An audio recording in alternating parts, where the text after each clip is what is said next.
পয়লা বৈশাখের পরে কোন মাস আপনি জানেন?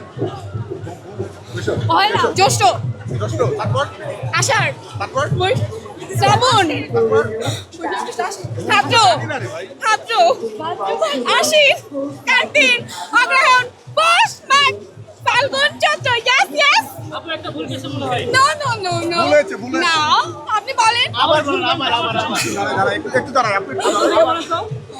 বৈশাখ, জ্যৈষ্ঠ, আষাঢ়, শ্রাবণ, ভাদ্র, আশ্বিন, কার্তিক, অগ্রহায়ণ, পৌষ, মাঘ, ফাল্গুন, চৈত্র। ওকে, কেমন লাগছে আপনি আপু? পারফেক্টলি বাতাস করে দাও। আপনারা গরম হয়ে গেছেন, আপনাদের একটু বাতাস দরকার নাকি? আর কেমন লাগছে আজকে?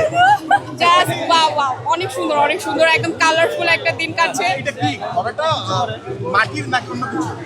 অবশ্যই মাটির। এত গরম হয়েছে, এখন একটু পরে পানি রাখবো, তারপর ঠান্ডা পানি খাবো। এবারে ওকে ওকে, বৈশাখ কেমন যাচ্ছে? অনেক সুন্দর, অনেক সুন্দর, দেখতেই পাচ্ছেন অনেক সুন্দর। অন্যান্য বারের থেকে এবছর কি পার্থক্য আছে কি? ভিন্নতা আছে কি?